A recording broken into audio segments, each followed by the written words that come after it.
তোমাদের যে ম্যাথের 2 নাম্বার সেট আমি দিয়েছিলাম, আশা করি তোমরা অনেকেই চেষ্টা করেছো।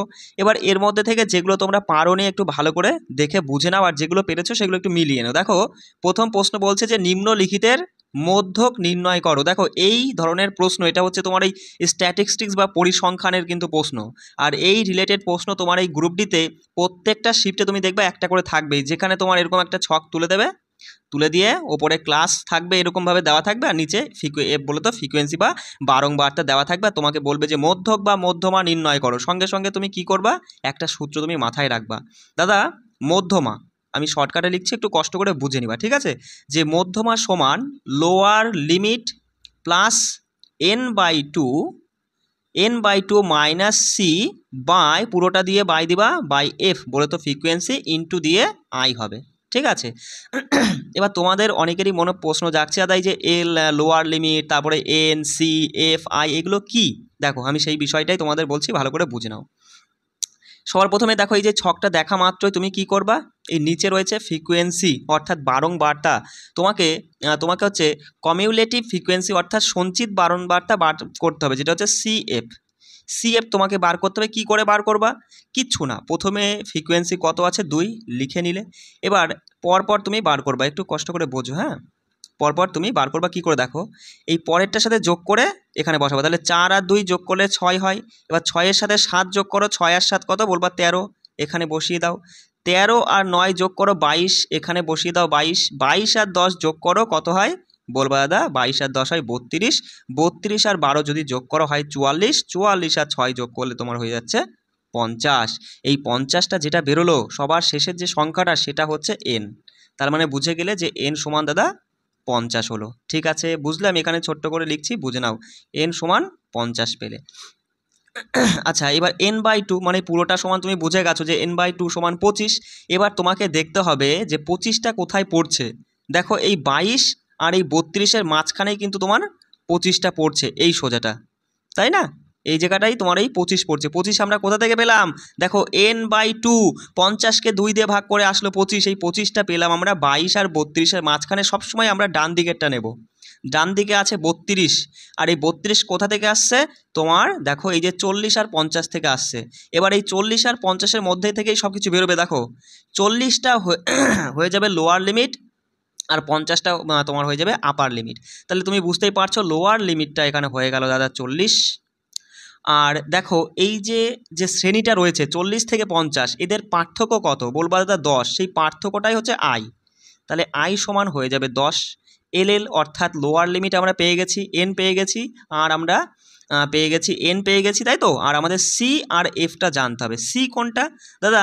আমরা যে ক্লাসটা নিয়েছি সেই ক্লাসের ফ্রিকোয়েন্সিটাই আমাদের সি হয়ে যাবে, অর্থাৎ মানে সি নাই এফ, অর্থাৎ ফ্রিকোয়েন্সি হয়ে যাবে 10। আর সি নিবা সবসময় বাঁ দিকের আগেরটাই, যে তোমার হচ্ছে 25 তো পড়েছে, 25 যেখানে পড়েছে ঠিক তার আগে রয়েছে কত 22। ব্যাস এইটুকুনাই, তুমি হচ্ছে একটু কষ্ট করে বুঝে নাও লেখাগুলো, বুঝে গেল? এবার তুমি সূত্রটা পাতাও। লোয়ার লিমিট দাদা 40 যোগ দিয়ে তুমি n/2 মানে 25, 25 থেকে সির মান 22, 22 একবারে বাদ দিয়ে দাও, থাকছে দাদা 3। আর নিচে এফ এর মান 10, আর একটু দেখে নাও এফ এর মান 10 আর আই এর মানও দাদা 10। 10 10 কেটে বেরিয়ে গেল 40 আর 3 43 আমাদের সঠিক উত্তর। বুঝলে অঙ্কটা? যদি না বোঝো আমাকে কিন্তু কমেন্ট করবা। চলো পরে প্রশ্ন। বলছে রবি প্রথম মাসে যতগুলো বই বিক্রি করেছে তা চতুর্থ মাসে বিক্রিত বইয়ের সংখ্যা থেকে 10% কম। বলছে যদি প্রথম 3 মাসে তার দ্বারা বিক্রিত বইয়ের গড় সংখ্যা 730 হয় এবং প্রথম 4 মাসে তার দ্বারা গড় যদি 850 হয়, তবে প্রথম মাসে সে কতগুলো বই বিক্রি করেছিল। ভালো প্রশ্ন এবং খুব সহজ প্রশ্ন। ওরা বলছে দেখো সঙ্গে সঙ্গে তুমি 4টে মাসের কথা বলছে, 1 নম্বর 2 নম্বর 3 নম্বর 4 নম্বর মাস তুমি নিয়ে নিলে। এবার বলছে যা বলবে তাই করবা। বলছে প্রথম 3 মাসের বই বিক্রি করার গড় ছিল 730। তাহলে আমরা দাদা এটা তো বলতে পারি যে আমরা ধরে নিলাম সে প্রত্যেক মাসেই, প্রথম 3 মাসের মধ্যে প্রত্যেক মাসেই 730 করে বই বিক্রি করেছে। এবার যেই না 4 নাম্বার মাসটা যোগ করা হলো, বলেছে প্রথম 4 মাসের গড় এত, যেই না পুরোপুরি 4 মাস যোগ করা হলো অমনি দেখা গেল গড়টা হয়ে বেড়ে গিয়ে দাঁড়ালো 850। আমাকে একটা কথা বলো, যদি রবি যদি 4 নাম্বার মাসে 730টা বই বিক্রি করত, তাহলে কি এই গড়ের ওপরে কোনো প্রভাব পড়তো? কোনো প্রভাব পড়তো না। প্রথম 4 মাসের গড়ও 730ই থেকে যেত, থাকতো কি থাকতো না। কিন্তু সে এমন কিছু বিক্রি করেছে যার কারণে গড়ের ওপরে বিশাল একটা প্রভাব পড়েছে, 850 হয়ে গেছে। তার মানে তুমি বুঝেই গেছো দাদা, গড় আগের তুলনায় কত বেড়ে গেছে? 120 বেড়ে গেছে। আর আমি তোমাদের একটা কথা বারবার করে বলি যে গড়ের সাথে ছেড়খানি করলে প্রত্যেকের সাথে সেই ছেড়খানি হবে। গড়ে 120 বেড়েছে মানে 4টে মাসেই 120 বাড়বে, অর্থাৎ 4 দিয়ে গুণ করে তুমি বলবা দাদা 4 বারং 48, 480 এক্সট্রা এসেছে। কোথা থেকে এসেছে? ওই 4 নাম্বার মাসে সে 730টা তো বিক্রি করেছে, তার সাথে আরও 480টা এক্সট্রা বিক্রি করেছে বলেই গড়টা এটা দাঁড়িয়েছে। বোঝা গেল আমার কথা? তাহলে সঙ্গে সঙ্গে তুমি বলবা 4 নাম্বার মাসে বিক্রি করা মোট বই হবে 7 আর 4 কত বলো? 11, আর এদিকে তোমার হচ্ছে 30, আর এদিকে 80 কত হয়? 11, মানে তোমার ওই হচ্ছে 1210, তাই তো? ভালো করে দেখো, যোগ করে দেখো, 1100 আর এদিকে হচ্ছে তোমার হচ্ছে 11, তাই না? মানে 110, ওই 1210। তার মানে 4 নাম্বার মাসে সে 1210টি বই বিক্রি করেছে, ব্যাস হয়ে গেল আমাদের। এবার বলছে তাহলে প্রথম মাসে সে নাকি 4 নাম্বার মাসের থেকে 10% কম বিক্রি করেছে, তাহলে এইটার 90% তুমি বার করে দাও। জাস্ট তুমি 90/100 গুণ করবা, সঙ্গে সঙ্গে দুটো শূন্য ঝেড়ে দিলা, 9 অক্ষে 9, 9 বারং কত দাদা? 9 বারং 108, অর্থাৎ 1089, মানে 189টি বই বিক্রি করেছে। দেখো অপশন 2 সঠিক উত্তর। কেমন? চলো পরের প্রশ্ন কি বলছে দেখো। বলছে একজন ব্যক্তি 2রা ডিসেম্বর 2024 থেকে 12ই ফেব্রুয়ারি 2025 পর্যন্ত 5% হারে সরল সুদে এত টাকা বিনিয়োগ করেছেন, সেই ব্যক্তির অর্জিত সুদ কত? একদম সিম্পল একটা প্রশ্ন। I সমান PTR/100।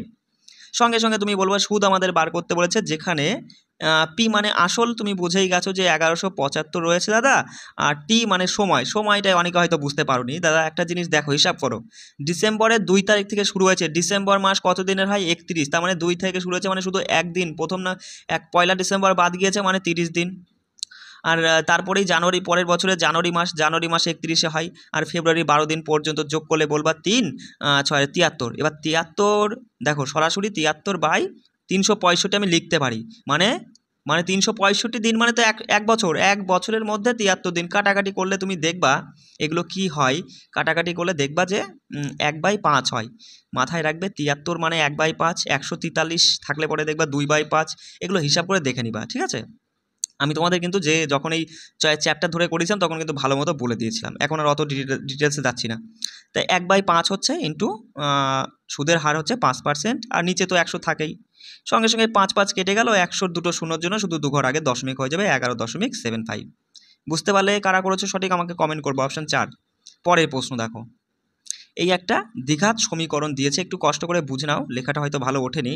তা এই দ্বিঘাত সমীকরণের মূল নির্ণয় করতে বলেছে। দাদা আমরা দ্বিঘাত সমীকরণে কি জানি? আমরা জানি যে কি থাকে, x² প্লাস এক্স প্লাস এখানে সি থাকে, তাই না? মানে এর আগে এ থাকে, এর আগে বি থাকে, আর এখানে সি থাকে, মানে এখানে চিহ্ন যাই থাকুক না কেন ABC থাকে। তাহলে এখানে তুমি বলবা এই যে 3a² এ, আর 8ab এটা হচ্ছে বি, আর 4b² এটা হচ্ছে সি, তাই তো? তাহলে সঙ্গে সঙ্গে তুমি বলবা আমরা কি জানি, মূল বার করতে গেলে এই সিকে এমন দুটো সংখ্যায় ভাঙবো যাকে গুণ করলে পরে এটা চলে আসে, আর যোগ বিয়োগ করলে যেন এই মাঝেরটা অর্থাৎ বি চলে আসে, তাই না? তাহলে এখানে দেখছো যে x² সাথে 3a² আছে, তাহলে এখানে কিছু থাকলে সেটা কিন্তু এর সাথে গুণ হয়ে যায়, তুমি কিন্তু করে নিয়েছো, তাই না? আমি কিন্তু যখন বুঝিয়েছি করে নিয়েছো। সঙ্গে সঙ্গে বলবা 3 এর সাথে যদি 4bটা গুণ, মানে 3a² এর সাথে 4b² গুণ করলে বলবা 3 4 12, 12a² b²। এবার এটাকে তুমি এমন দুটোতে ভাঙো, সঙ্গে সঙ্গে বলবা যে আমাদের কি দরকার? 8ab দরকার, 8ab আনতে হবে। দাদা 6, হ্যাঁ 6 আর 2, তাহলে 6 দুগুণী 12 হচ্ছে, আর এখানে এবি, এখানেও এবি। দেখো এই দুটো যদি গুণ করো এটা আসছে, আর তুমি যদি যোগ করো এটাও যদি যোগ করো তাহলে কিন্তু 8ab চলে আসছে কি আসছে না? তাহলে তুমি এখান থেকে কি বলবা ওই এক্সের দুটো ভ্যালু আসবে, একটা বলবা এটা কি আছে প্লাস নিয়েছো, দুটোই তুমি প্লাস নিয়েছো, কোনো অসুবিধা নেই। দেখো x প্লাস 6ab = 0 আসছে একটা। তাহলে x এর মান তুমি কি বলছো দাদা? x এর মান বলবা যে -6ab এবার আমাকে একটা কথা বলো, বাই দিয়ে তোমাকে কি করতে হবে, তুমি ওই যে 3ab দিয়ে তুমি গুণ করেছিলে 4bকে, তাহলে 3 দিয়ে গুণ করেছিলে, তাহলে ওই 3 দিয়ে তোমাকে ভাগ করতে হবে। বোঝা গেল কি? সঙ্গে সঙ্গে বলবা দাদা ওই যে এ এ মানে এখানে একটা এ কেটে গেল, 3 দিয়ে কাটলে 2, মানে 2b/a মাইনাসে 2b/a কোথায় অপশানে আছে? দেখো অপশান দুটোতে আছে, এ আর ডিতে। যাই হোক আমরা পরেরটা করে নিই। তাহলে একটা তো পেলে, এবার পরেরটা কোথায় করব সেটা বলো। সঙ্গে সঙ্গে বলবা আর একটা আমাদের এক্সের ভ্যালু আসবে যে এক্স প্লাস কী হবে 2ab = 0। তাহলে বলবা এক্স সমান -2ab বাই ওই 3a²। তাহলে দেখো একটা এ বেরিয়ে গেল, থাকছে -2b/3a। তাহলে এবার তুমি উত্তরটা মিলিয়ে নিবা, আমি গোল করে দিলাম, উত্তরটা মিলিয়ে তুমি বলবা, ঠিক আছে? চলো পরের প্রশ্ন। বলছে কোনো সংখ্যাকে 335 এবং 265 এর যোগফল দ্বারা ভাগ করলে ভাগফল তোমার এত এবং এত এর অন্তরের 3 গুণ হয়, আর ভাগশেষ যদি এটা হয় তাহলে সংখ্যাটি কত? আমরা কি জানি বলো? আমরা জানি ভাজ্য সমান ভাজক ইন্টু ভাগফল যোগ ভাগশেষ। এবার সংখ্যাটাই তো তোমার হচ্ছে ভাজ্য, তাই না? তাহলে আর ভাজক কোনটা? ভাজক মানে যাকে যে সংখ্যা দিয়ে তুমি ভাগ করছো, এই যে এখানে তুমি বলছো এটা আর এটার যোগফল দিয়ে ভাগ করলে, তার মানে এই দুটোর যোগফলই তো তোমার ভাজক। সঙ্গে সঙ্গে বলা 3 আর 2 500, 535 আর 65 হয় 100, তার মানে 600। ভাজক দাদা 600। আর ভাগফল বলেছে এদের অন্তরে 3 গুণ। দেখো বিয়োগ করো, 335 থেকে 265 গেলে কত হয় বলো? তোমার হচ্ছে কত? 13 থেকে 6 গেলে 7, হ্যাঁ 70 হচ্ছে। 70 × 3, তাই না? 3 গুণ, তার মানে 210। আর যোগ করতে হবে তোমাকে 35, ব্যাস সংখ্যাটা চলে আসবে। সঙ্গে সঙ্গে বলবা কত হচ্ছে বলো? যে হচ্ছে 3টে শূন্যতাকে বসিয়ে নাও, 6 অক্ষে 6, 6 দুগুণী 12, আর এর সাথে শুধু 35 যোগ করে দিবা। ওই বলবা 126 0 35। দেখো অপশান এতেই রয়েছে 126 0 35, মানে 1,26,035। বুঝলে তো? চলো পরের প্রশ্ন দেখো। দেখো এখানে বলেছে এই ধরনের প্রশ্ন কিন্তু থাকবে, এই যে প্রবাবিলিটি অর্থাৎ আনুমানিক মান বার করো, এরকম প্রশ্ন থাকবে। তুমি কিন্তু সরাসরি মানে এখানে তুমি কি করবা, দেখো যতটা কাছাকাছি হয় সেইভাবে ধরবা, কারণ সময় এগুলোতে তোমার খেয়ে নেবে। সেই জন্য তুমি চেষ্টা করবা আনুমানিকভাবেই তুমি অ্যান্সার করার চেষ্টা করবা, ঠিক আছে? অনুমান করেই। দেখো এদের যে সরাসরি কিন্তু এই যে 5456 বর্গমূল হয় না, সরাসরি যে একটা পূর্ণ সংখ্যায় বর্গমূল আসবে না, বুঝতে পারলে? তার জন্য না যদি আসতো তাহলে আমরা কিন্তু শর্টকাট ট্রিক্সটা অ্যাপ্লাই করতে পারতাম। যেহেতু আসবে না তাহলে আমাদের ওই একদম বেসিকে যেতে হবে, সেই জন্য তোমাকে বেসিকটাও জানা জরুরি। সঙ্গে সঙ্গে কি করবা, বর্গমূল করার বেসিক নিয়মে চলে যাও। বলবা 7 7 49, তাই না? 49, তার মানে বলবা দাদা কত থাকছে বলো? হ্যাঁ এখানে থাকছে 3, তাই না? 3 বলছি কেন, 5 থাকছে, সরি 5 থাকছে, এদিকে 56। তাহলে 7-এর ডবল চলে আসবে 14। এখানে কি নিবা সেটা দিয়েই গুণ করলে যেন এত চলে আসে। তো বলবো দাদা হচ্ছে 4 7 4 14 কত 56, তাই না? তার মানে 55 আছে, ওই তোমার হচ্ছে 4 ঘরে যাবে 74 হবে, মানে মোটামুটি আমরা 74 পেলাম প্রথমটা। কত পেলাম প্রথমটা? 74। নেক্সট পয়টা দেখো 21 20, সঙ্গে সঙ্গে বর্গমূল করবা, 4 দিয়ে নাও, 4 4 16 হচ্ছে দাদা। আর এদিকে তোমার থাকছে কত বলো? এটা 21, তাই তো? তার মানে 5 থাকছে, আর 20, তার মানে 4-এর ডবল হচ্ছে 8। কী নিবা বলো? যদি 6 নাও, 6 এটা 48, ওই 6ই হবে, বুঝতে পারলে? আনুমানিক 6 হচ্ছে, তার মানে পরেরটা আমরা পেলাম 46। এইভাবে আনুমানিকভাবে নিয়ে ছেড়ে দিবা। 74 × 46, তারপরে ভাগ তোমাকে নিতে হবে। তুমি দেখো 460 আছে, তার মানে এর আগে বা পরে কাছাকাছি কে আসে? 21-এর বর্গ আসে তোমার 441, আর 22-এর 484, তার মানে 21 22 যে কোনো একটা নিলেই হবে, বুঝতে পারলে? তুমি হচ্ছে ধরো এখানে কি নিবা বলো? 21ই নিলে, ঠিক আছে? এবার দেখো 21 দিয়ে যদি 46কে ভাগ করো, 21 দুগুণী হয় 42, ওই 21 দুগুণী হয় 42, তার মানে থাকছে 21 অক্ষে মানে 2.11 এরকম একটা কিছু থাকছে। এবার সেটার সাথে যদি তুমি 74টা গুণ করো কী হবে দেখো তো? দেখো 2 দিয়ে 74কে গুণ করলে তুমি বলবো দাদা 148 হয়, আর 0.1 দিয়ে যদি 74কে গুণ করো তাহলে 7.44 হয়, মানে এর সাথে সরাসরি 7 যোগ করে তুমি বলবা 48 আর 7 যদি যোগ করো তাহলে ওই 155 হচ্ছে, 155 56। আমরা কম নিয়ে 155 পর্যন্ত পৌঁছে গেছি। 4টে অপশান দেখো, 110 130 159 190, কোনটা নিবা তুমি? অ্যান্সার অপশান 3 নিবা।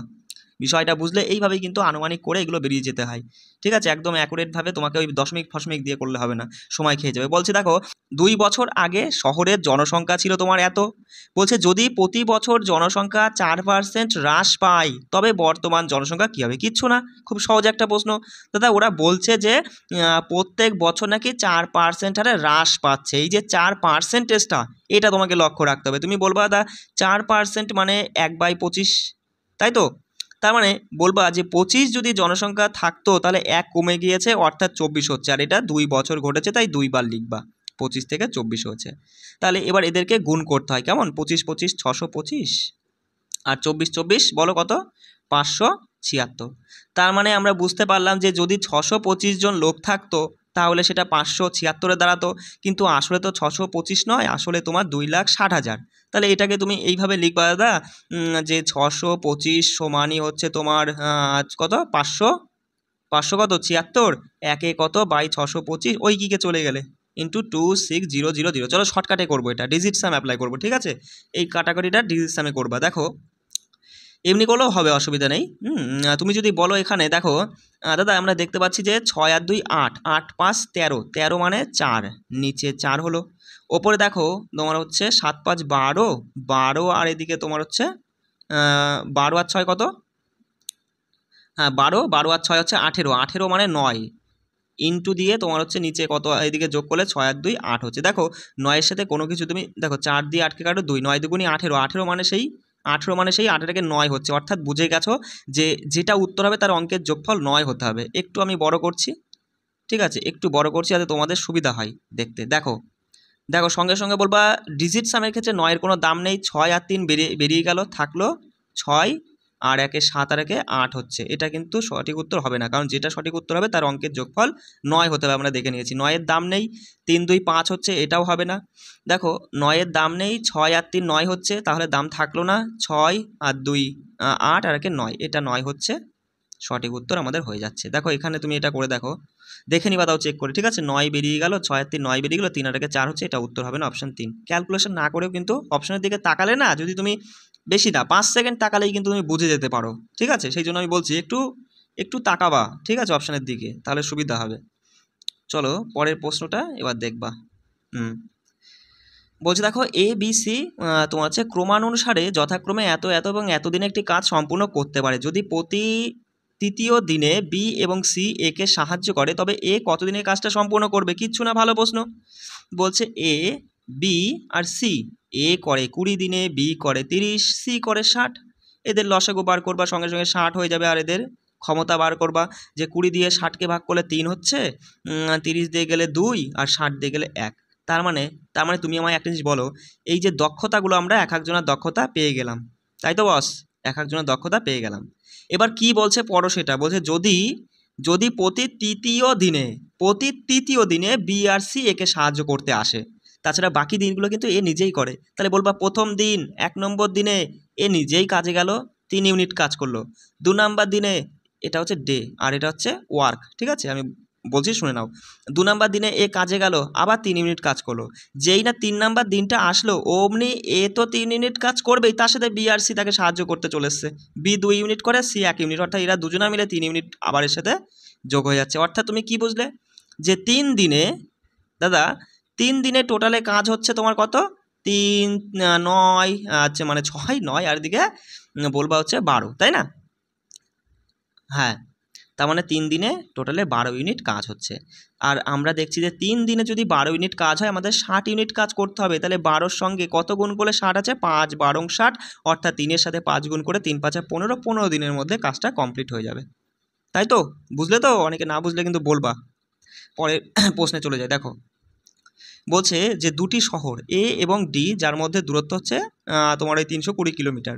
তা বলছে একজন মোটর সাইকেলের চালক যিনি 40 কিমি/ঘন্টা বেগে সকাল 7টায় বি থেকে ডির দিকে যায়, আর একজন আছে মোটর সাইকেল চেপে এত কিমি বেগে 8টায় যায়।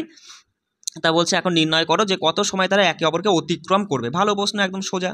এই যে দাদা একটা দূরত্ব ডিস্ট্যান্স যেটা হচ্ছে বি থেকে ডি রয়েছে, যেখানে যার দূরত্ব হচ্ছে 320। এবার একজন কি করছে 7টার সময়ই মোটরসাইকেল চালানো শুরু করে দিয়েছে, তাই না? আর একজন চালিয়ে সে এই দিকে যাচ্ছে, তাই না? আরেকজন কি করছে, 8টার সময় চালিয়ে সে এই দিকে আসছে। তাহলে তুমি তো একটাই সূত্র আমি তোমাদের শিখিয়েছি যে distance is equal to speed into time, এইটা দিয়ে সব বেরিয়ে যাবে এই সময় দূরত্বের অঙ্ক। যে কিন্তু তোমাকে বুঝতে হবে, দেখো তুমি আমায় একটা জিনিস বলো, এই যে স্পিডটা দুজনা যদি মানে মুখোমুখি আসে, তাই না? দুজনা যদি মুখোমুখি আসে তাহলে সেক্ষেত্রে কিন্তু গতিবেগটা যোগ হয়ে যায়। তাহলে একজনা 40 আর একজনা 30 যোগ হয়ে স্পিডটা বলবা 70 হবে, হবে কি না? টাইমটা আমাদের বার করতে বলেছে, তাই না? আর ডিস্ট্যান্সটা বোঝো, আমার কথা শোনো, ডিস্ট্যান্সটা বোঝো। দেখো দেখো ওই যে প্রথম যে মোটরসাইকেলওয়ালা সে কিন্তু 7টার সময় শুরু করেছে, আর তোমার ওই যে 2 নম্বর মোটরসাইকেল সে কিন্তু 8টার সময় শুরু করেছে। তাহলে রিলেটিভ স্পিড আমরা 70 পেলাম, কিন্তু রিলেটিভ তারা একসঙ্গে চলা শুরু করেছে কি ওই 7টা থেকে নাকি? তারা একসঙ্গে চলা শুরু করেছে 8টা থেকে। প্রথম মোটরসাইকেলওয়ালা 1 ঘন্টা 7টায় চালু করেছে, 8টার মধ্যে সে 40 কিলোমিটার পার করে নিয়েছে, কারণ বলেই দিয়েছে ঘন্টায় 40 কিমি যায়, তাই না? তারপরে যেইটা 8টা বাজলো তখন থেকে এদিক যাওয়া শুরু করলো, তখন থেকে এই দিক থেকে আসা শুরু করলো, তখন থেকেই কিন্তু রিলেটিভ স্পিডটা আসবে। তাহলে ওই 320-র মধ্যে 40 কিলোমিটার তো আগেই মানে প্রথম মোটরসাইকেলরা পার করে নিয়েছে, তাহলে বাকি থাকলো 280। এগুলো কিন্তু বুঝতে হবে, নাহলে হবে না।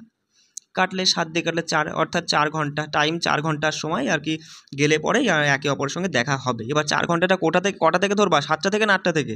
অবশ্যই 8টা থেকে ধরবা, কারণ 8টা থেকেই কিন্তু তাদের রিলেটিভ স্পিডটা হিসাব করা হচ্ছে। তাহলে 8-এর পরে 4 যাও, 9, 10, 11, 12, 12টা, দুপুর 12টার সময়। ঠিক আছে, বুঝলে?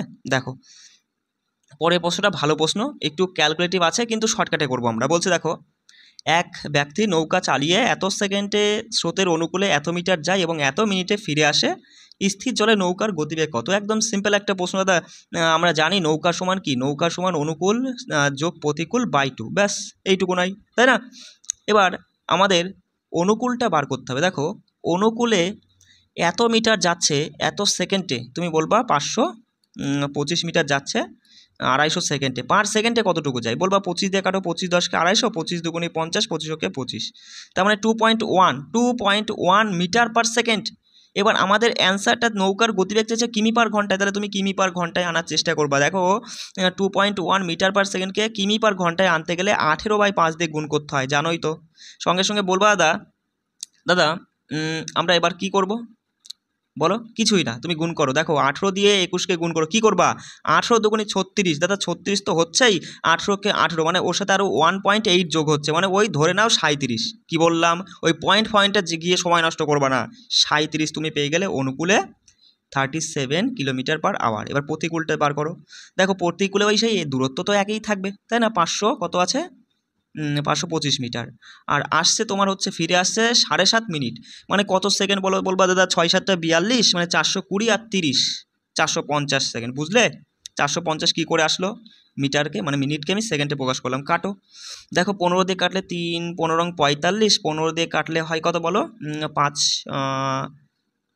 3 15 45, আর এদিকে তোমার থাকছে হচ্ছে 7 75, মানে 5 15 75, আবার 5 দিয়ে কাটো 6 ওপরে 7, হ্যাঁ। তার মানে 6 দিয়ে যদি 7কে ভাগ করো 1.1 এমন কিছু আসে, তাই না? তাহলে 1.1 এমন একটা কিছু আসছে। তাই এটা হচ্ছে মিটার পার সেকেন্ড। এবার এটাকে তুমি কিলোমিটার পার আওয়ারে প্রকাশ করো, 5/18 দিয়ে গুণ করো, 18কে 18, ওই 18ই তুমি ধরে নাও। কি বললাম? 18ই তুমি ধরে নিবা হচ্ছে আচ্ছা 1 মিনিট, দেখো এটাকে 5 দিয়ে ভাগ করা হয়েছিল না, তাই না বস? দেখো তুমি 37 ধরলে 37কে 5 দিয়ে ভাগ করলে 5 7 35, 5 7 35, 36 60 4 5 20, মানে 7.4 হবে। একটু দেখে নিও, এখানে আমি এটা হয়তো বলিনি, 7.4 কিমি পার আওয়ার হবে কিন্তু, ঠিক আছে? আর এখানে দেখো 18কে 5 দিয়ে ভাগ করলে কথাই বলো হচ্ছে, তুমি বলবা দাদা 3 5 15, 5 6 3.6, একটু কষ্ট করে বুঝে নাও, ওটা আমি বলিনি, ঠিক আছে? তাহলে এবার যোগ করো, যোগ করে 2 দিয়ে ভাগ করে অ্যান্সার চলে আসবে। বলবা 10 আর কে 11, 11কে 2 দিয়ে ভাগ করলে ওই তোমার 5.5 আসছে।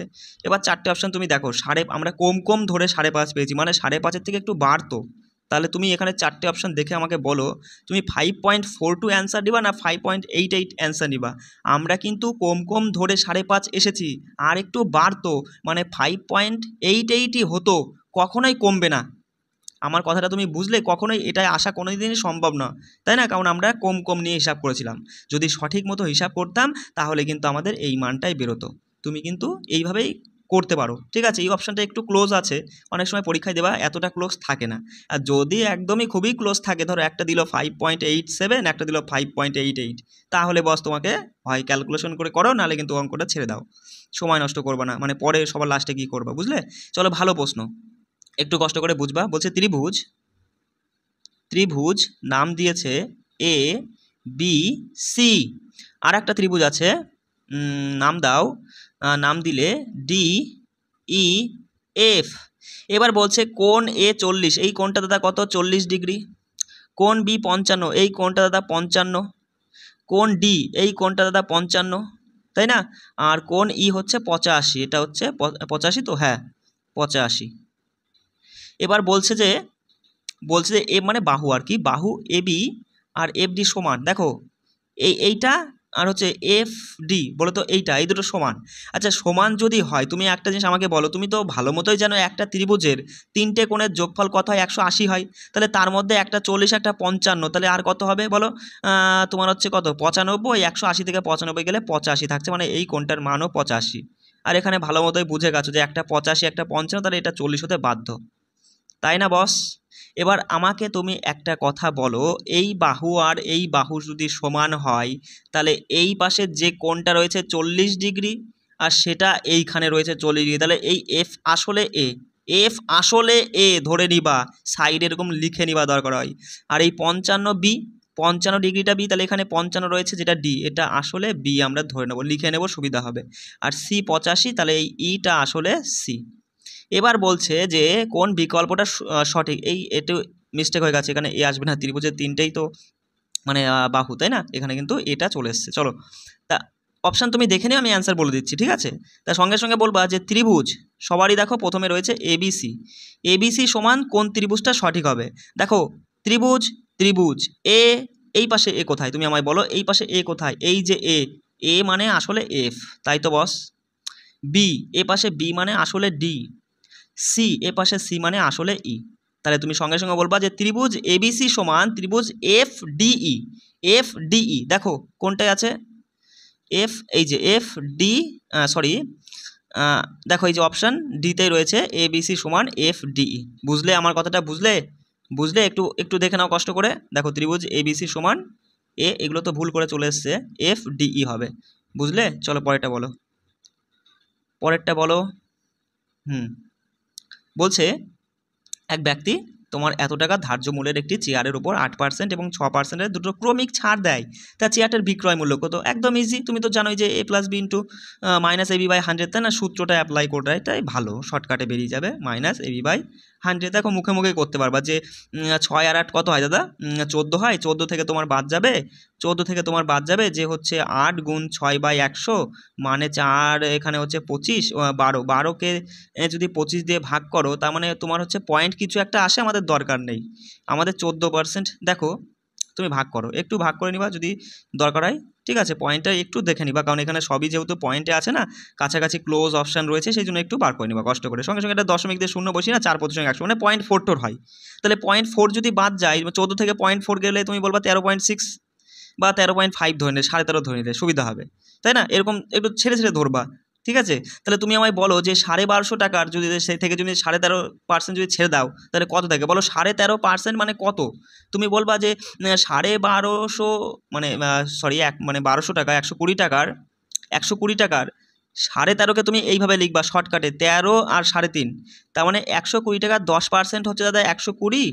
আহা, 1200 টাকার 10% হচ্ছে 120 টাকা, আর 1200 টাকার 3.5% তোমার হচ্ছে বলবা 1% 12 টাকা, তার মানে 3 বারং 36, আর 36 আর ওইদিকে হচ্ছে 6, 36 আর 6 কত বলো, 42। তার মানে টোটালে আমাদের এই টাকাটা থেকে তোমার হচ্ছে 162 টাকা বাদ যাবে। দাও 162 টাকা তুমি বাদ দাও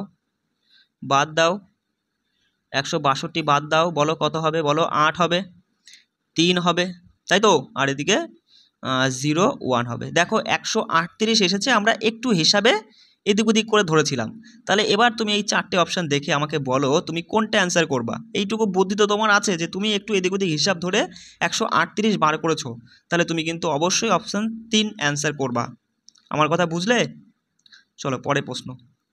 এগুলো কী বলতো নিজের মধ্যে সব কিছু, তুমি যত ক্যালকুলেশন আর কি তুমি এদিকে কমাবা তো ওইদিকে বাড়াবা, সেটা তোমার কিন্তু হিসাব রাখতে হবে। চলো বলছে একটা ত্রিভুজের বাহুগুলির দৈর্ঘ্য এত এত এত, ত্রিভুজটির ক্ষেত্রফল কত। একদম সিম্পল একটা প্রশ্ন। তুমি তো জানোই যে ত্রিভুজ দেখতে পাচ্ছি যে তিনটে বাহু পৃথক আলাদা আলাদা, তাহলে এই ত্রিভুজটা কী ত্রিভুজ? বিষমবাহু ত্রিভুজ। এই ত্রিভুজটা বিষমবাহু, মানে যা তিনটে বাহু অসম, মানে হচ্ছে আলাদা আর কি। আর যার সূত্র কি? ক্ষেত্রফলের সূত্র হচ্ছে √ লিখে নাও S into S minus A S minus B, ঠিক আছে, এস মাইনাস সি। আর এস মানে হচ্ছে অর্ধ পরিসীমা। এবার অর্ধ পরিসীমা মানে তো জানোই যে তিনটি বাহুর যোগফল যোগ করলে পরিসীমা বেরোয়, তাকে 2 দিয়ে ভাগ করলে অর্ধ পরিসীমা চলে আসে। 7 5 12 আর 10 22, 22-এর অর্ধেক হচ্ছে 11, তাহলে এস এর মান 11। তাহলে 11 গুণ 11 থেকে 5 গেলে 6, গুণ 11 থেকে 7 গেলে হয় তোমার হচ্ছে 4, 11 থেকে 10 গেলে হয় 1। ব্যাস এইটুকু গুণ করে অ্যান্সার চলে আসবে 4 6 24, তাই তো। 24 আর 11 গুণ করলে কত হয় বলো? দেখো তো 24 আর 11 তোমাকে গুণ করতে হবে না, অপশনে তুমি দেখছো একটু উল্টোপাল্টা দেওয়া আছে, তাই না? মানে উল্টোপাল্টা বলতে কি এগুলো এরকম দেওয়া, আমি একটু বলে দিই। দেখো এখানে রুট ওঠেনি, এটা কিন্তু 2√66, এটা 7√10। তাহলে আমরা দেখলাম যে আমরা কি পেলাম? 11 গুণ 4 6 24। তাহলে 24কে আমরা বলতে পারি যে 4 ইন্টু 6 4 6 24। তাহলে 4, দেখো তুমি যদি এই 4, দেখো এই 4টাকে তুমি যদি বাইরে আনো, ওটা কিন্তু পুরোটা রুটের মধ্যে ছিল কিন্তু বস, মনে করে দেখো √ S into S minus A S minus B S minus C. বুঝতে পারলে আমার কথাটা? তা রুটের মধ্যে থেকে তুমি বলবা 4কে বাইরে আসলে শুধু 2 আসবে বাইরে, আর রুটের মধ্যে 6 11 এবং 66 থেকে যাবে, অর্থাৎ 2√66। অপশান বি সঠিক উত্তর হবে। অপশান কিন্তু এইভাবেই দেবে, আমার কথা বুঝলে? সঠিক উত্তর অপশান বি। একটু কষ্ট করে বুঝতে হবে, কিচ্ছু করার নেই, আমার সেট আপটা অতটা ভালো নয়, বুঝতে পারলে? পরে প্রশ্ন দেখো। ওই জন্য আমি ম্যাথ বেশি একটা করাই না, কারণ এখানে লিখতে হয় তো। দেখো বলছে একটি সমতল ভূমিতে পি বিন্দু থেকে একটি টাওয়ারের শীর্ষের উচ্চতার কোণ আছে 30। ভালো করে বোঝো আগে প্রশ্নটা কি বলছে। বলছে একটি সমতল ভূমি, এই তো দাদা একটা সমতল ভূমি। বলছে পি বিন্দু থেকে, ধরো এই একটা বিন্দু যার নাম দিলে তুমি পি, এবার এই পি বিন্দু থেকে একটি টাওয়ারের শীর্ষ, এই একটা ধরো টাওয়ার রয়েছে যার শীর্ষ মানে চূড়া, এই শীর্ষের উচ্চতা কোণ তুমি এখান থেকে দেখছো, এই যে কোণটা উৎপন্ন হচ্ছে এই উচ্চতা কোণ নাকি 30 ডিগ্রি। ওকে, এবার বলছে টাওয়ারটি যদি 100 মিটার উঁচু হয়, এই তাহলে টাওয়ারের উচ্চতা কত? এইটা হচ্ছে 100, ভালো মতো বুঝে গেছো। বলছে তবে টাওয়ারের পাদদেশের পি এর দূরত্ব কত হবে? তুমি বুঝতেই পারছো এই যে থিটা, এই থিটা হচ্ছে ট্যান থিটা, তাহলে এই ট্যান থিটা যদি 30 ডিগ্রি হয়, তাহলে ট্যান 30 ডিগ্রির মান কত? তুমি বলবা যে 1/√3, তাই না? একটু দেখে নিও, 1/√3 হবে, ঠিক আছে। ট্যান থিটা সমান 1/√3। তাহলে সঙ্গে সঙ্গে বলবা ট্যান মানে কি দাদা? ট্যান মানে হচ্ছে লম্ব বাই ভূমি, তাই তো। তাহলে ট্যান মানে যদি লম্ব বাই ভূমি হয়, তাহলে লম্ব আমরা ইউনিটে 1 পাচ্ছি, কিন্তু সেই 1 ইউনিট সমানই 100। আর আমাদের জানতে চাইছে তবে টাওয়ারের পাদদেশ, এই পি। আচ্ছা, পি বিন্দু দূরত্ব, দেখো পি থেকে পাদদেশ, এই যে এটা তো টাওয়ার, এই পাদদেশ থেকে এইটুকু দূরত্ব, ভূমিটাই জানতে চাইছে অ্যাকচুয়ালি, তাই না? তাহলে সঙ্গে সঙ্গে বলবা 1 ইউনিট সমান যদি 100 হয়, তাহলে √3 মান কত হবে? তুমি বলবা 1 ইউনিট যদি 100 হয়, √3 মান হবে ইন্টু √3। বুঝতে পারলে? এবার এই √3 মান কত আমাকে সেটা বলো। √3 মান হচ্ছে 1.7320, কেমন? তাহলে 1.7320 সাথে 100 গুণ করলে শুধু পয়েন্টটা 2 ঘর পিছিয়ে যাবে, বলবা 173.20। দেখো অপশানে 173 রয়েছে, পয়েন্টার আমাদের নেই, দরকার নেই। অপশান 3 যারা করেছো তোমাদের সঠিক উত্তর, বুঝলে? চলো পরের প্রশ্নটা একটু কষ্ট করে দেখে নাও।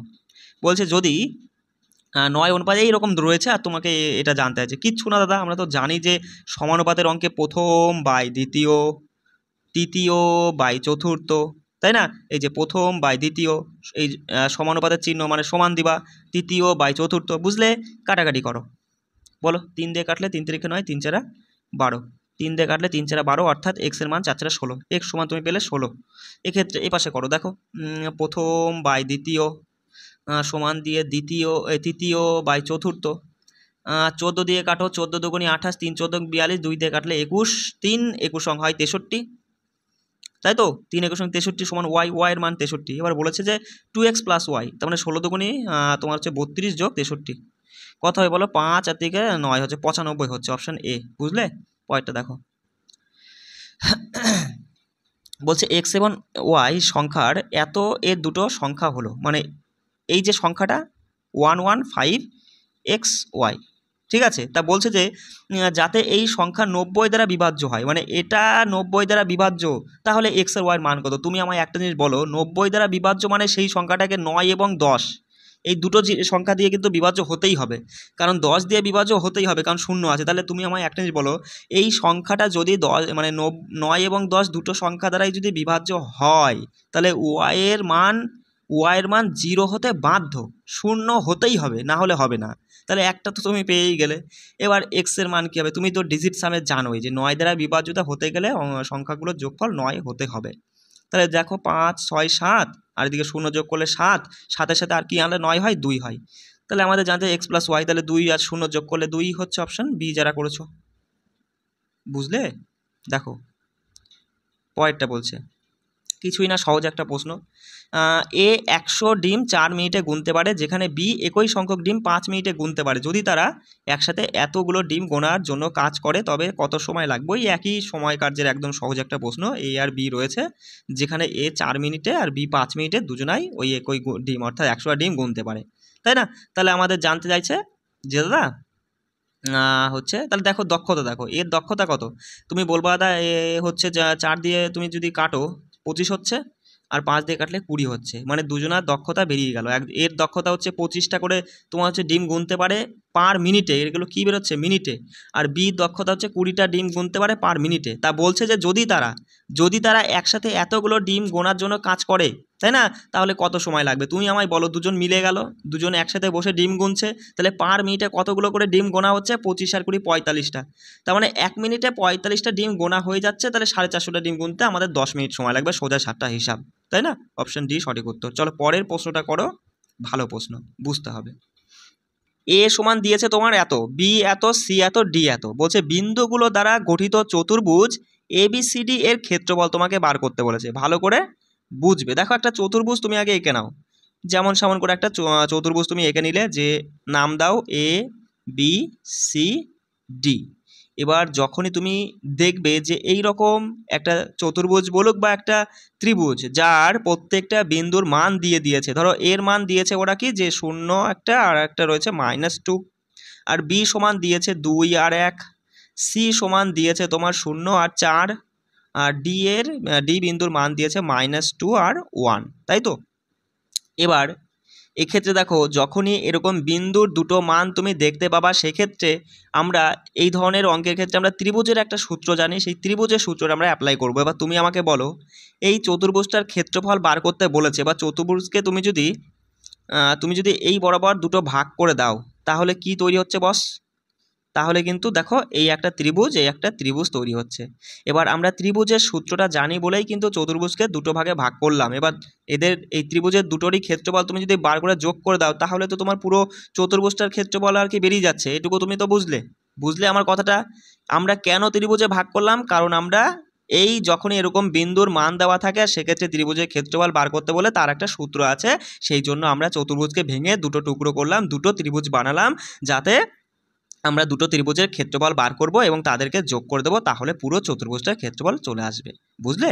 এবার দেখো সূত্রটা আমি একটু লিখে দিচ্ছি, কোথায় লিখবো সেটাই ভাবছি। দেখো এখানে নিচে লিখছি, হ্যাঁ, মাথায় রাখবে হাফ, সেকেন্ড ব্র্যাকেট দিবা x1, আমি বলছি যে x কোনটা y কোনটা সেগুলো সব বলে দেবো, ঠিক আছে? মাথায় রাখো, সূত্রটাকে দেখে নাও, তুমি খাতায় লিখে নাও। x1 ব্র্যাকেটের মধ্যে থাকবে y2 minus y3 bracket close plus দিয়ে তুমি দেবা x2 ব্র্যাকেটের মধ্যে দেখো 2 3 3 2 3 1 1 2, ঠিক আছে? মানে y3 মাইনাস y1, আবার ব্র্যাকেট ক্লোজ করে যোগ চিহ্ন দিবা, দিয়ে x3 লিখবা, লিখে ব্র্যাকেটের মধ্যে লেখো যে y1 এ শেষ হয়েছে, তাহলে y1 মাইনাস দিবা, ঠিক আছে? ভেতরে এগুলো কিন্তু সব মাইনাস হবে, y1 মাইনাস y2। এই সূত্রটা তুমি আগে লিখে নাও, এটা হচ্ছে সূত্র, ভয় পাবা না, একদম ভয় পাবা না, আমি বলছি। দেখো এবার তুমি ধরো কোনটাকে, ধরো এর যে বিন্দুর মান দেওয়া রয়েছে না 0 আর -2, তুমি এটাকে 0কে ধরলে তুমি x1 আর এটাকে y1 ধরলে, এখানে তুমি ধরলে x2, এটাকে y2 ধরলে, এটাকে তুমি 0কে ধরলে x3, এটাকে ধরলে y3। আর আমাদের এটাকে এখন ধরতে হবে না, কারণ কি আমরা এই ত্রিভুজটার উপর কাজ করছি, বিষয়টা বুঝতে পারছো? এই ত্রিভুজটার উপরে কাজ করছি। এবার তুমি আমায় বলো, দেখো এইটুকু না, তুমি ভালো করে দেখো, দাদা এক্স সমান 0, এবার 0 সাথে যদি আমরা যা কিছুই গুণ করি না 0 হয়ে যায়, অর্থাৎ এইটুকু আমাদের আর প্রয়োজন হচ্ছে না, বেরিয়ে যাচ্ছে। ঠিক একই রকমই x3 সমান দাদা দেখতে পাচ্ছি আমরা 0, তাহলে x3 যদি 0 হয়, তুমি আমায় বলো এই x3 তো 0, এই x3 তো 0, এবার এর সাথে যা কিছুই গুণ করো না কেন বাদ হয়ে যাচ্ছে, শুধু আমাদের মাঝখানের টুকুনা পড়ে থাকছে, হাফ রয়েছে, তার সাথে x2 ব্র্যাকেটের মধ্যে y3 মাইনাস y1। তাহলে বলো x2-র মান কত, সঙ্গে সঙ্গে বলবো এই যে দেখতে পাচ্ছ x2 সমান 2 রয়েছে, ব্র্যাকেটের মধ্যে y3 দাদা y3-র মান এই যে 4, তাই তো, বিয়োগ চিহ্ন দাও, সূত্রের বিয়োগ, হ্যাঁ, y1 এর মান দাদা y1, এই যে y1 এর মান দাদা -2, দেখো তাহলে ওই মাইনাসে মাইনাসে +2 হয়ে যাবে, আমার কথাটা বুঝলে তুমি? আমরা তো সূত্রের মাইনাসটা বসিয়ে নিয়েছিলাম, কিন্তু এই -2-র জন্য মাইনাসে মাইনাসে প্লাস হয়ে গেল। তাহলে 4 আর 2 কত, 6, 6 দুগুণি 12, 12কে তোমার ওই 2 দিয়ে ভাগ করতে হবে, কারণ কি, কারণ হাফ ছিল না, ওই সূত্রের প্রথমেই হাফ রয়ে গেছে, একটু কষ্ট করে বুঝবে যে হাফ ইন্টু 12, তাহলে কাটলে পরে 6, তাহলে এইটুকু আমরা পেয়ে গেলাম 6। ঠিক একই রকমভাবে তুমি পরেরটা বার করো, সঙ্গে সঙ্গে তুমি কি বলবা দাদা, আমরা দেখছি আমরা কি ধরেছিলাম, দেখো তুমি এখানে আর লিখতে হবে না, দেখো এটা এই মানটা চলো আমাকে ব্যাক করতে হবে, একটু সময় লাগছে, কিচ্ছু করার নেই, এই অঙ্কটা একটু বড় আছে তো একটু বোঝাতে আমার সময় লাগছে, একটু কষ্ট করে নাও। চলো এবার দেখো এই যে এটাকে তো তুমি দেখো, এই ত্রিভুজটার জন্য তো আমাদের এই 3টে বিন্দুর মান জানার প্রয়োজন, তাই তো বস? যেখানে আমরা এই বিন্দুকে ধরে নিয়েছি, এইটা সি বিন্দুকে ধরে নিয়েছি, এটা হচ্ছে x3 ধরো, এটাকে তুমি y3 ধরো, আর এই মানটাকে x2 আর y2 ধরে নাও। এবার তুমি আমায় বলো, ঠিক একই রকমই যদি এটা x1 এর মান 0, অর্থাৎ এইটুকু পুরোপুরি বাদ হয়ে যাচ্ছে, x3 এর মান 0, অর্থাৎ এইটুকু পুরোপুরি যা ছিল পরেরটা বাদ হয়ে যাচ্ছে, শুধু আমাদের এই মাঝের টুকুনা প্রয়োজন।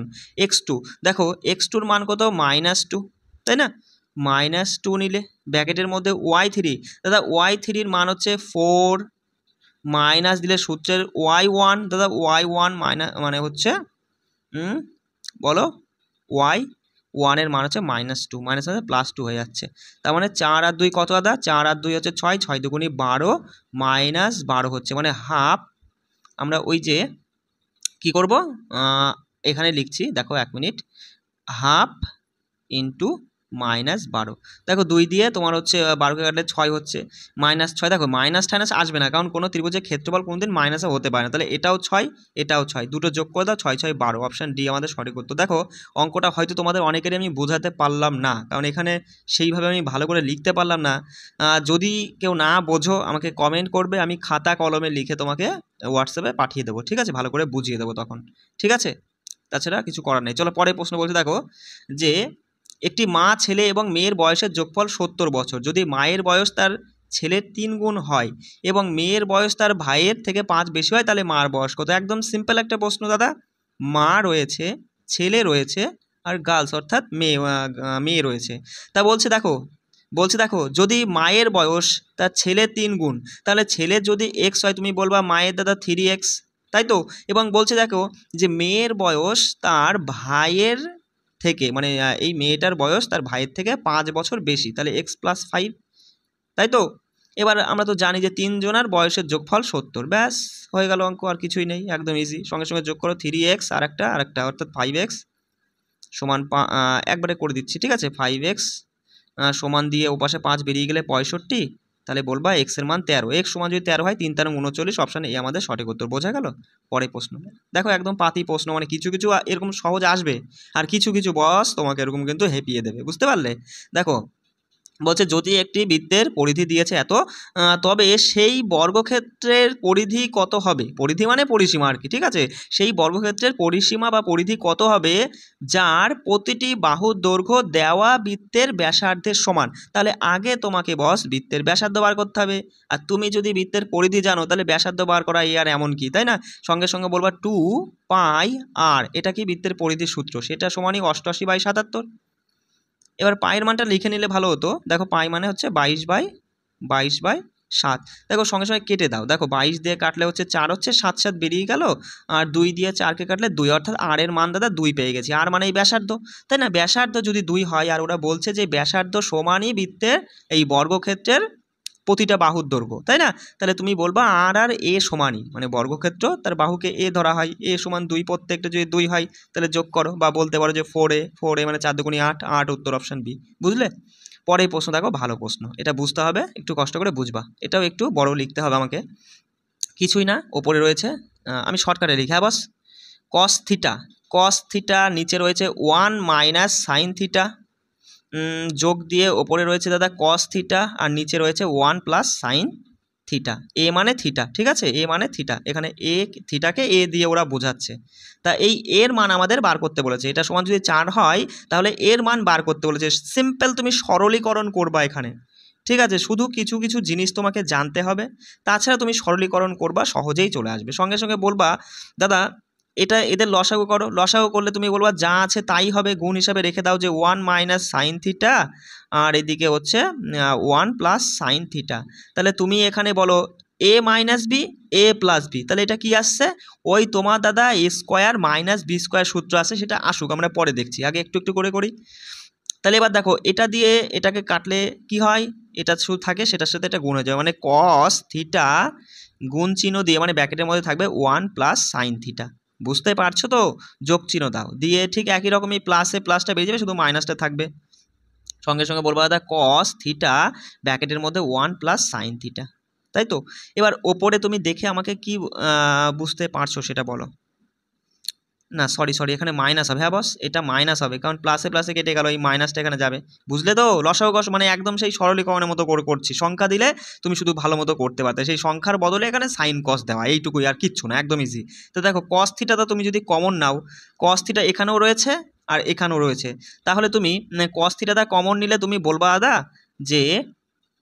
দাদা কস থিটা যদি আমরা কমন নিই তাহলে কি পড়ে থাকে তোমার হচ্ছে 1 প্লাস সাইন থিটা, প্লাস চিহ্ন দিয়ে বলবা কস থিটা, তাই না? আর তার সাথে কস থিটা বলছি কেন, মানে প্লাস চিহ্ন দিয়ে বলবা 1 মাইনাস সাইন থিটাটা পড়ে রয়েছে ওপরে, এটা কিন্তু দাগের ওপরে, ঠিক আছে?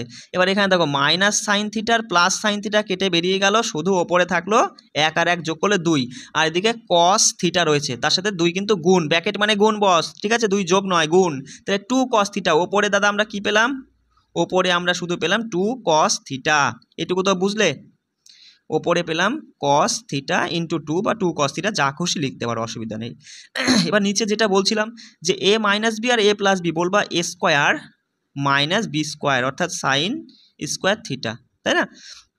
তাই এখানে তুমি দেখো একের স্কোয়ারগুলো তো একই হয়, তাহলে 1 বিয়োগ সাইন স্কোয়ার থিটা, এটা সমান কি সেটা তোমাকে কিন্তু জানতে হবে বস। 1 মাইনাস সাইন স্কোয়ার থিটা সমান কস স্কোয়ার থিটা, এটা আমরা জানি, কস স্কোয়ার থিটা।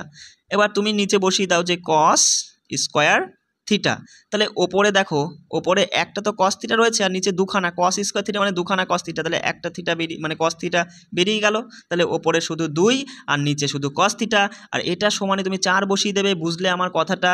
ওপরে শুধু 2 আর নিচে শুধু কস থিটা, এটা সমানে তুমি 4 বসিয়ে দেবে, 2 দিয়ে কাটো, এদিকে 2 থাকছে, তাহলে বলবা 1 বাই কস থিটা সমান 2। আর আমাদের এই যে কস থিটার মানটা জানতে চাইছে, তাই না? তাহলে শুধু এইটুকু জানতে চাইছে, উল্টে দাও, তাহলে কস থিটা সমান হয়ে যাবে 1/2, হাফ হয়ে যাবে, বুঝতে পারলে? তাহলে বলো কস থিটা কত, এই যে কস কত ডিগ্রি, থিটা মানে তো ডিগ্রি, তা এই যে এর মান এটা কত ডিগ্রি হবে, যার মান হয়ে যাবে 1/2, সঙ্গে সঙ্গে বলবা কস 60, থিটার মান 60 কস 60 মান কিন্তু 1/2।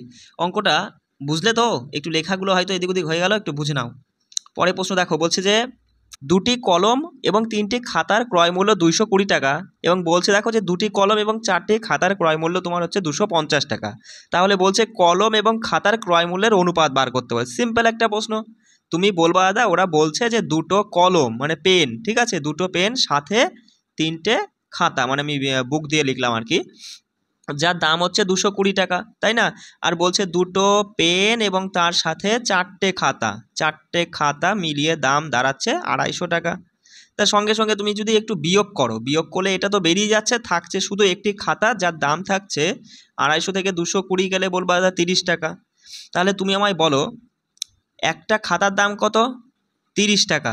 তাহলে আমাদের বলেছে যে কলম এবং খাতার ক্রয় মূল্যের অনুপাত, মানে একটা কলম আর একটা খাতার অনুপাত কত সেটাই আমাদের জানতে চাইছে।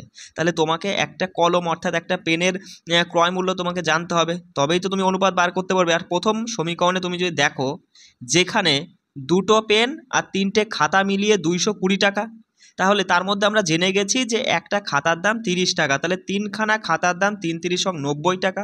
তাহলে 220 থেকে যদি 90 বেরিয়ে যায় কত থাকে বলো? বলবা দাদা 130 থাকছে। তাহলে ওই 130 টাকাটা কিসের জন্য? দুটো পেনের দামই 130 টাকা। বিষয়টা বুঝতে পারছো? বাস্তবের সঙ্গে কিন্তু কোনো মিল নেই।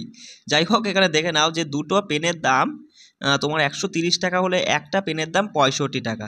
তাহলে একটা পেনের মূল্য দাদা 65 রুপিস। তাহলে এবার এদের তুমি রেশিও করবা যে পেনের হচ্ছে 65 আর খাতার হচ্ছে 30। 5 দিয়ে কাটো, দেখো 5 × 30 আর হচ্ছে 5 দিয়ে কাটলে 5 × 13 = 65, অর্থাৎ 13:6। অপশন 3 যারা করেছো তোমাদের সঠিক উত্তর হয়ে যাচ্ছে। দেখো পরের প্রশ্ন, একদম ইজি একটা প্রশ্ন। বলছে যে a + b = 10 R a² + b² এর মান দিয়েছে 58, তাহলে a আর b এর মান কত? দেখো আমরা একটা সূত্র পড়ে নিয়েছি। দেখো বীজগণিতের কিছু কিছু সূত্র কিন্তু তোমাকে মাথায় রাখতে হবে।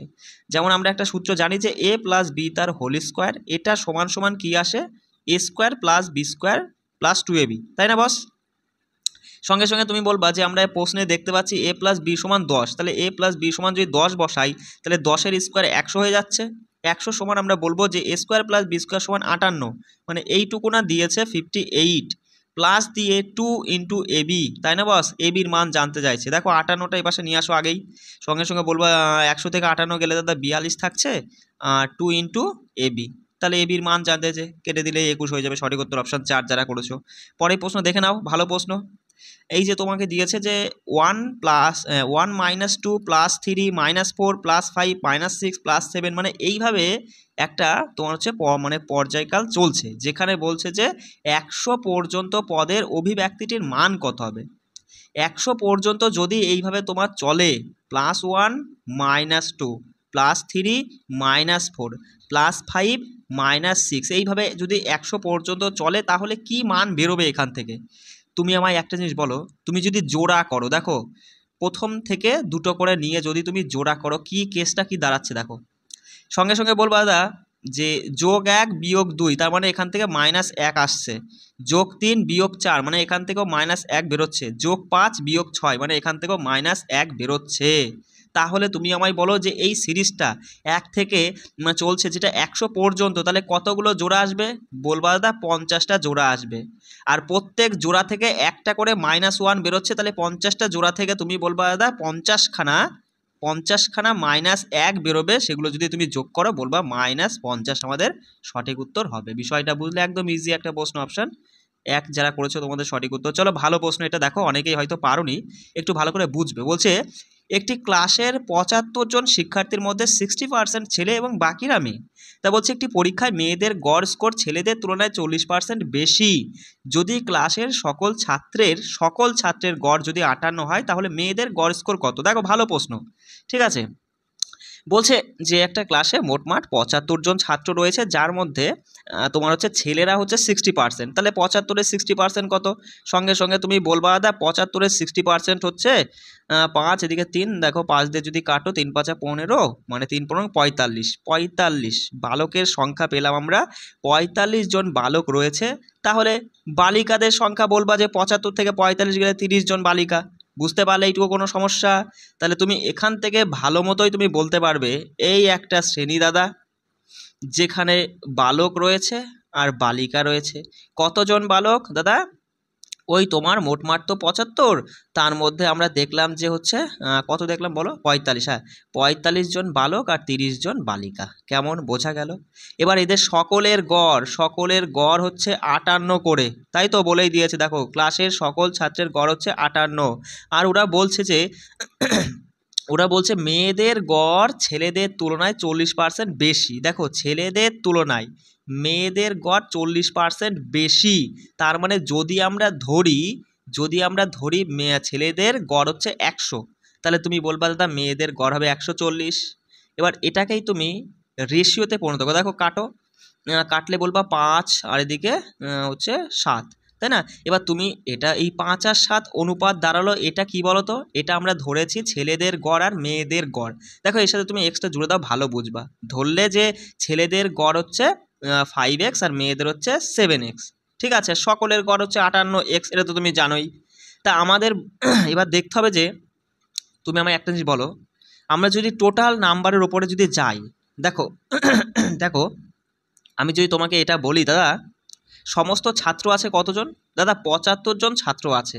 আর প্রত্যেকের গড় যদি 58 হয়, তাহলে 75-এর সাথে যদি আমরা 58 গুণ করি, তাহলে আমরা এটা তো বলতে পারি যে মোট নাম্বার, সকল ছাত্র ছাত্রীদের মোট নাম্বার হচ্ছে এটা। এটা সমান সমান আমরা কি করব, দেখো ছেলেদের সংখ্যা তো দাদা 45 জন, আর সকলেই 5x করে গড় পেয়েছে, তাই না? তাহলে সেটা যদি আমরা গুণ করি, তাহলে এটা আমরা পাবো ছেলেদের মোট সংখ্যা, মানে মোট ছেলেদের টোটাল নাম্বার। তার সাথে মেয়েরাও তো রয়েছে, তাদেরকে ছাড়লে তো হবে না। মেয়েরা রয়েছে তোমার হচ্ছে 30 জন, যারা গড় পেয়েছে 7x করে। তাহলে এবার তুমি বলো এই সমীকরণটা মানে আমাদের লেখাটা কি সঠিক হয়েছে কি হয়নি? এটা দেখো 75 জনা 58 নাম্বার করে পেয়েছে, তাহলে টোটাল নাম্বার। আর এটা হচ্ছে ছেলেদের নাম্বার, এটা হচ্ছে মেয়েদের নাম্বার, ছেলে মেয়ে মিলিয়ে ছাত্রছাত্রী মোট নাম্বার। অবশ্যই সমীকরণটা সমান। এবার দেখো ক্যালকুলেশন দিয়ে বেশি ভয় পাবা না, সঙ্গে সঙ্গে 15 দিয়ে কাটো। 5 15 দাদা 75 হয়, 15 দিয়ে কাটলে 3 15 45, 15 দিয়ে কাটলে 15 দুগুণে 30। অনেকে বলবে দাদা প্লাস আছে তুমি কি করে কাটলে? অবশ্যই কাটা যায়, আমি কিন্তু সমানে বিড়ি বার করে দিয়েছি সবগুলোর মধ্যে থেকে, বুঝতে পারলে? তাহলে এবার দেখো গুণ করতে হবে না, গুণ হিসাবে রাখো 5 × 58, এটা সমান সমানই বলবা বলবা যে 3 5 15, 15x। আমি আর লিখছি না, একবারে করলেও হতো। 15x যোগ এখানে বলবা 7 দুগুণে 14x, তাই না? তাহলে 14 আর 15 যোগ করে দাদা 29x। তাহলে 29 দিয়ে তুমি যদি কাটো 58-কে, 29 দুগুণই হচ্ছে 58, অর্থাৎ x এর মান দাঁড়াচ্ছে 5 দুগুণে 10। দাদা x সমান যদি 10 হয়, বলো তো আমাদের জানতে চেয়েছে কি যে মেয়েদের গড় স্কোর কত? দাদা মেয়েদের গড় স্কোর আমরা কত ধরেছিলাম? 7x, আর ছেলেদের 5x, তাই না? তাহলে মেয়েদের যদি 7x হয়, x এর মান 10, 7 10 70, অপশন 3 যারা করেছে তোমাদের সঠিক উত্তর। বুঝলে কোনো সমস্যা আর নেই। এই ছিল তোমাদের 25টা প্রশ্ন দিয়ে একটা সেট করেছিলাম। আবার কালকে তোমাদের আবার একটা আজকেই দিয়ে দেবো, টেলিগ্রামে করে নিবা আগে, তারপরে আমি কিন্তু কালকে তোমাদের আবার সেটা সমাধান ক্লাস করিয়ে দেবো, ঠিক আছে? এই যে টাইপগুলো দিচ্ছি খুব ভালো ভালো টাইপ, এইরকমই প্রশ্ন কিন্তু পরীক্ষায় আসে। এবার তোমার একটাই কাজ, তুমি আমাকে একটু বলো যে তুমি এই যে 25টা প্রশ্নের মধ্যে কতগুলো প্রশ্ন তুমি সঠিক করতে পেরেছো। কম করে তোমাকে কিন্তু মাথায় রাখতে হবে, অঙ্কে কিন্তু বাস 25-এর মধ্যে যারা ভালো পারো, তোমাদের মধ্যে এমনও স্টুডেন্ট আছে যারা, আমি বলছি শোনো, তুমি তো ক্লাসটা করে নিলে, এবার তুমি আমাকে বলো তুমি যদি এই 25টা প্রশ্নের মধ্যে যদি 24টা প্রশ্ন সঠিক করতে পারো, 24টা অথবা 25টাই সঠিক করতে পারো, তাহলে তোমাকে বস কেউ আটকাতে পারবে না, ঠিক আছে? তুমি কিন্তু অঙ্কে 25-এ নিয়ে বেরিয়ে আসতে পারবা, এবং তার সাথে জিআইও পারবা। কারণ এখানে যে নলেজটা রয়েছে, সেই নলেজে তুমি যদি ম্যাথগুলো সলভ করতে পারো, তাহলে তোমার কিন্তু জিআইতে তোমার, তাহলে আমি বুঝে নেবো যে তুমি জিআইতে বাগদারি পারো, বুঝতে পারছো? তাহলে কিন্তু তোমার ওইদিকে টোটালে যে হচ্ছে 55 নাম্বারই কিন্তু তুমি তুলতে পারবা ম্যাথ আর জিআই মিলে। আর যারা হয়তো 20 22 বা 18 17 বা 15 পারছো, চিন্তা করো না, ঠিক করে এগুলো দেখো এবং প্রত্যেকটা প্রশ্ন বুঝে বুঝে করার চেষ্টা করো, ঠিক আছে? একটু সময় লাগুক, যে যখন আমি যে সেটগুলো দিচ্ছি, যেটা আমি বলছি 30 মিনিটের মধ্যে করবা, একটু সময় নাও, দরকার হয় 40 মিনিট নাও, কিন্তু সঠিক করার চেষ্টা করো এখন। সময়টা পরে তুমি সেটা মেকআপ করবা। সবাই ভালো করে পড়বা, রাখছি। জয় হিন্দ।